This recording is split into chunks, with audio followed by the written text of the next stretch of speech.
Kadathanad K P. ചന്ദ്രൻ ഗുരുക്കൾ സ്മാരക കളരി സംഘം ഗുരുക്കൾസ് ആയുർവേദ കളരി മർമ്മ ചികിത്സാലയത്തിന്റെ 30ാം വാർഷികാഘോഷവും നവീകരിച്ച കളരിയുടെ ഉദ്ഘാടനവും 18, 19, 20 തീയതികളിൽ നടക്കുമെന്ന് ഭാരവാഹികൾ പത്രസമ്മേളനത്തിൽ പറഞ്ഞു. 18 രാവിലെ 8 സൗജന്യ ആയുർവേദ പാരമ്പര്യ കളരി മർമ്മ മെഡിക്കൽ ക്യാമ്പും മരുന്ന് വിതരണവും, 10 ലഹരി വിരുദ്ധ ക്ലാസ്, 12 സോഷ്യൽ മീഡിയയുടെ സ്വാധീനം സമൂഹത്തിൽ, 3 മണിക്ക് കളരി സംവാദം, രാത്രി 7:30 നാടകം ശിവപുരം എന്നിവ അരങ്ങേറും. 19 വൈകിട്ട് 3 ഗാർഹിക അപകടങ്ങളും സുരക്ഷയും എന്ന വിഷയത്തിൽ ബോധവൽക്കരണ ക്ലാസ് നടക്കും. 4 മുഖ്യാതിഥികളുടെ സ്വീകരണത്തിനും ഘോഷയാത്രയ്ക്കും ശേഷം നവീകരിച്ച കളരിയുടെ ഉദ്ഘാടനം മന്ത്രി വി. അബ്ദുറഹ്മാൻ നിർവഹിക്കും.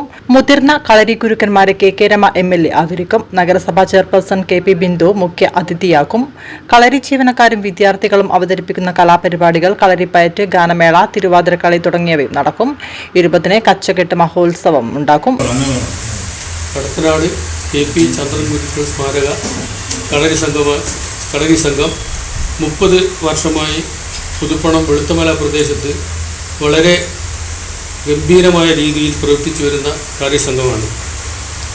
വെളുത്തമല എന്ന പ്രദേശത്തിനെ കേരളത്തിനകത്തും പുറത്തും വിദേശത്തും പേരും പെരുമയുണ്ടാക്കിയ ഒരു സംഘമായാണ് അതിപ്പോഴും പ്രവർത്തിച്ചുകൊണ്ടിരിക്കുന്നത്.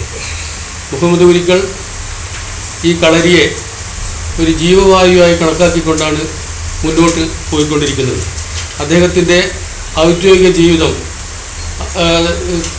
ജീവിതത്തിൽ നിന്ന് പിരിഞ്ഞതിന് ശേഷം അദ്ദേഹം മുഴുവൻ സമയവും കളരിയുടെ പ്രവർത്തനവുമായി മുന്നോട്ട് പോയിക്കൊണ്ടിരിക്കുന്ന കാഴ്ച ഞങ്ങൾക്കൊക്കെ ആവേശകരമായ ഒരു പ്രവർത്തനമാണ്. വാർത്താ സമ്മേളനത്തിൽ സ്വാഗത സംഘം രക്ഷാധികാരി T. Rajan, chairman Nalladath Raghavan, convenor KM Balakrishnan, KM Narayanan, KP Muhammad Gurukkal, SM Yarbash എന്നിവർ പങ്കെടുത്തു.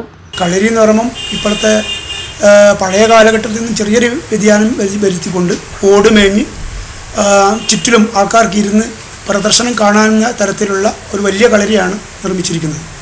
അതിൽ കട്ടിലൊക്കെ വെച്ചിട്ടുള്ള ഒരു കളരിയാണ്. അതുകൂടാതെ ഈ 30ാം വാർഷികത്തോടനുബന്ധിച്ച് ഒരു മെഡിക്കൽ ക്യാമ്പ്, സൗജന്യ മെഡിക്കൽ ക്യാമ്പ്, സൗജന്യ മരുന്ന് വിതരണവും, ഈ ആയുർവേദ ഡോക്ടർമാർ ഉൾപ്പെടെയുള്ള ഒരു സംഘം തന്നെ ആൾക്കാരെ പരിശോധിച്ച് മരുന്നുകൾ വിതരണവും മറ്റും നടത്തുന്നു. കൂടാതെ നമ്മുടെ ഇപ്പോഴത്തെ കാലഘട്ടത്തിലുണ്ടാകുന്ന മയക്കുമരുന്നിനെതിരായിട്ടുള്ള ഒരു ബോധവൽക്കരണ ക്ലാസ് ലങ്കീഷ് കടവത്ത് നിർവഹിക്കുന്നുണ്ട്. കൂടാതെ അതും സോഷ്യൽ മീഡിയയുടെ അതിപ്രസരം, ഈ വാട്സപ്പും കാര്യങ്ങളെ പറ്റിയുള്ള ഒരു ബോധവൽക്കരണം ജനങ്ങളിലേക്ക് എത്തിക്കാൻ വേണ്ടിയുള്ള ഒരു ക്ലാസ്സും കൂടി നടക്കുന്നുണ്ട്. കൂടാതെ സമകാലിക കാലഘട്ടത്തിൽ കളരിയുടെ പ്രസക്തി